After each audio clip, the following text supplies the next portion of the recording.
Wow, guys, it has been such a long time since I've done a video for you, and I have done artwork for the past few months for my own bullet journal, but it's been a little crazy for me lately, so I wasn't really able to edit and film to post those artworks in my bullet journal. I do have the footage for September if anyone is really interested in a late video for that, but I did actually film October, so let's get into it. Now, October's animal was SKOLL, and I actually have two colored versions of this for you guys. One is in orange and black, and the other is in orange and yellow. I thought that the orange and black one was perfect for October because it's just Halloween colors, so that's what I decided to go with. But the orange and yellow one is also a very good color scheme because, like I said, these artworks really aren't month specific, so you could use that for any month that you want to. And as for a little bit of the mythology behind this for you guys, SKOLL is one of the two wolves who incessantly chase the sun and moon, Sol and Mani.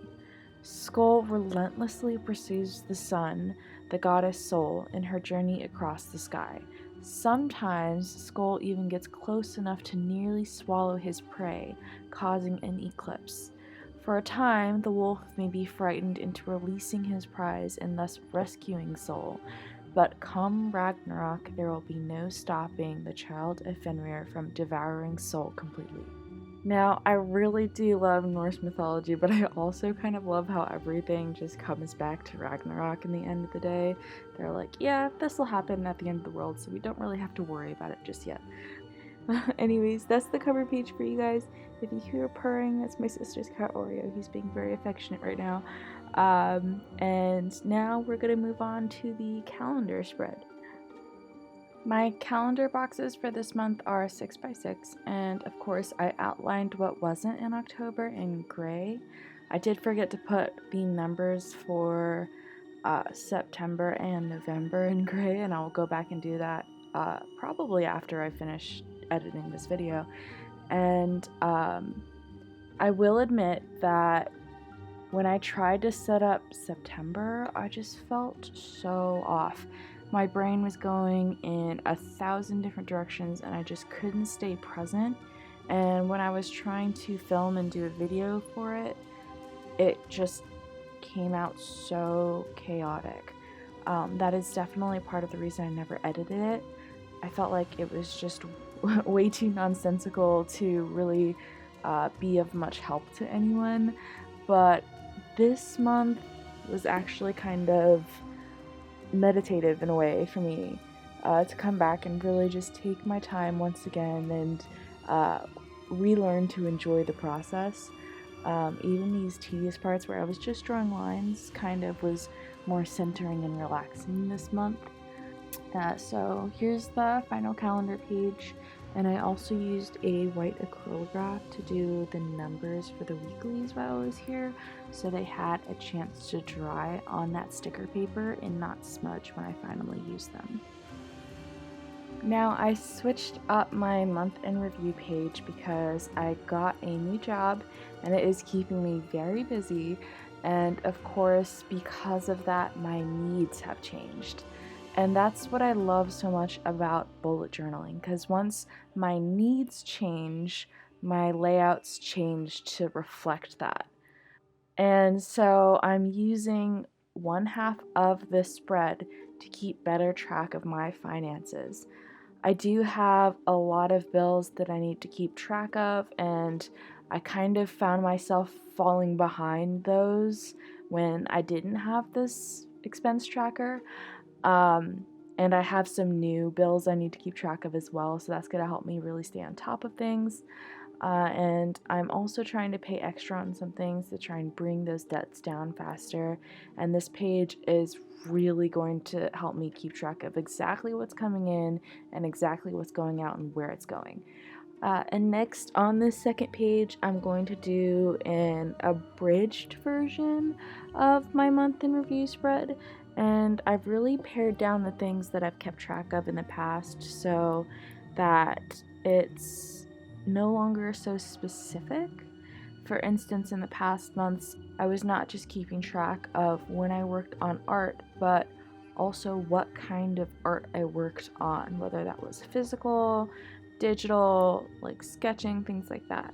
And now I've kind of eliminated that variable, and I'm just kind of keeping track of the highlights and, of course, my moods, just to try and figure out any mood swings or patterns that I might tie into everything else. And then, of course, I'm just highlighting the weekend in orange pen to help me navigate this page better. That has not changed. And then we're moving on to the weeklies. Now, I've changed the position of my weeklies to try and help with the extra thickness that the stickers give these pages. The top of my bullet journal is a lot thicker than the bottom because that's where all these weekly stickers have been sitting. So I'm hoping that by moving these stickers towards the center of the page for the rest of the year, I can stop that from getting worse. Now, I would love to hear from you guys if you have any suggestions about what I should do with the rest of the space at the top here, because as much as I tried, I never really got consistent with the gratitude logs that I tried to start and I was trying to keep up with. So I've kind of just given up on those, and I'm not sure what else I should put here.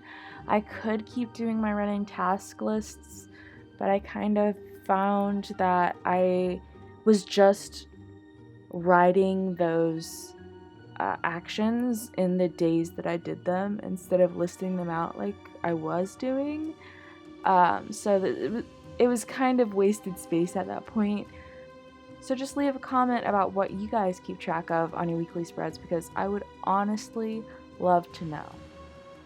And then I'm going to go back and mark the page between the calendar and my expenses with washi tape along the edge.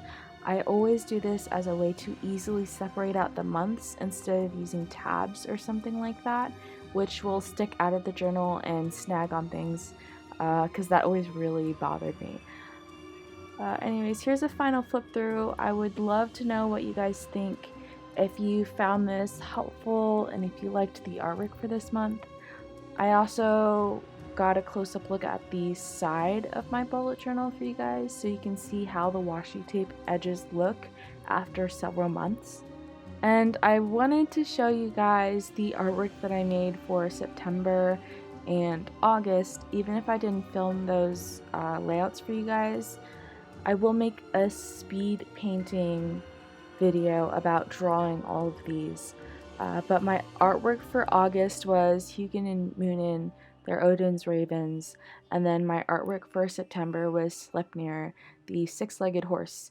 And I'm hoping to update my Etsy page with these listings probably this week, so definitely keep an eye on that if you're interested. And that's it. This is the end of the video, guys. Thank you for watching, and I hope you stay creative.